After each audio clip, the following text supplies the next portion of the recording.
என்ன நம்ம பேச போகிறோம். இன்னைக்கு வந்து இந்த மாதம் வந்து விஜய் அண்ணா வந்து சிஎம் ஆன நாள். அவர் வந்து அந்த முதலமைச்சர் சீட்டில் வந்து உட்காந்துட்டாரு.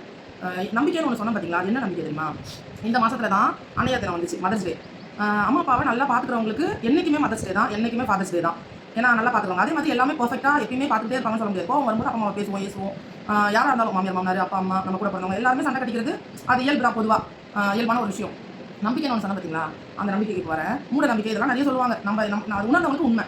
இந்த மாதத்துல தான் விஜய் அண்ணாவோட தங்கச்சி தவறின நாள். அவங்க 20 இன்னைக்கு தேதி 20 மே 20 அவங்களோட நாள்.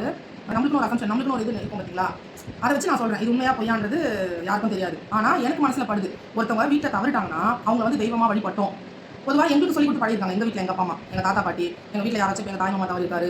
ஏன்னா நம்மளுக்கு வந்து பிறப்பு இறப்பு இருக்கு இல்லைங்களா, அதனால தவறி தான் ஆகணும். ஒரு நாள் இல்லை ஒரு நாள் மனுக்குள்ள போய் தான் ஆகணும். அவங்க தங்கச்சியை தெய்வமாக வழிபட்டுருப்பார் போல. நிறைய நம்மளும் பார்த்துருப்போம். அவங்க தங்கச்சிக்கு வந்து மாலை போட்டு அந்த படையல் சாப்பாடு அவங்க பிடிச்சதெல்லாம் வச்சு சாமி கும்பிட்டு இந்த ஃபோட்டோஸ்லாம் நிறைய நம்ம பார்த்துருப்போம். நிறைய அப்டேட்ஸ்லாம் வந்து கொடுத்துட்டே இருக்காங்க யூடியூபர்ஸ். இந்த வலைதளம் வந்து நல்லதுக்கு இருக்கு, கெட்டதுக்கு இருக்கு. ஏன் எல்லாம் கம்முன்னு இருப்பாரு, இப்படி எழுதிருக்காங்க புழுவாட்டம். அதனால கரெக்டாக அந்த தங்கச்சியோட நாள் அணையர் தினம். ஒரு அம்மாவுக்கு வேறு என்ன வேணும், சூப்பராக சிஎம் சீட்டில் உட்காந்து அவங்க அப்பா அம்மா பெருமைப்படுத்திட்டாரு.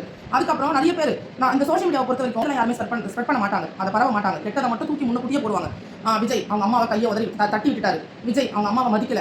இவன் ஒரு பெற்ற தாய் தகப்பன மதிக்கல. இவன் எங்க வந்து நாட்டை காப்பாற்ற போறான், நாட்டுக்கு நல்லது செய்ய போறான். இப்படியெல்லாம் நிறைய ரூமர்ஸ். ஒரு மனுஷன் இருந்தால் கோவங்கள் இருக்கும், அது இயல்பு. கத்திடுறது, மூஞ்சி தூக்கி பேசுறது. அப்போ அவங்களுக்குள்ள ஏதாச்சும் ஒரு பிரச்சனை இருக்கும். அவர் வந்து அரசியலுக்கு போகக்கூடாது கூட அவங்க அப்பா அம்மா சொல்லியிருக்கலாம். ஏன்னா அதை வச்சு கூட அவர் மூஞ்சி காமிச்சிருக்கலாம். அவங்க வீட்டில் ஏதாச்சும் பிரச்சனை இருக்கலாம். அதை புதாகரமாக பேசி அவங்க குடும்பத்தில் சூப்பராக கும்மி அடிக்கிறதுக்கு அப்படியே காத்துக்கிட்டு இருக்காங்க நிறைய. அதாவது நான் எல்லாரையும் சொல்லலை, அந்த மாதிரி பண்ணுறவங்களை, தப்பா ட்ரோல் பண்ணுறவங்களை. இன்னைக்கு நாங்கள் சொல்ல வந்து அதுதான், அவங்க தங்கச்சிக்கு இன்னைக்கு தவறுனால அதனால அவர் வழிபட்டு போல, நல்லா சாமி கும்பிட்டு போல.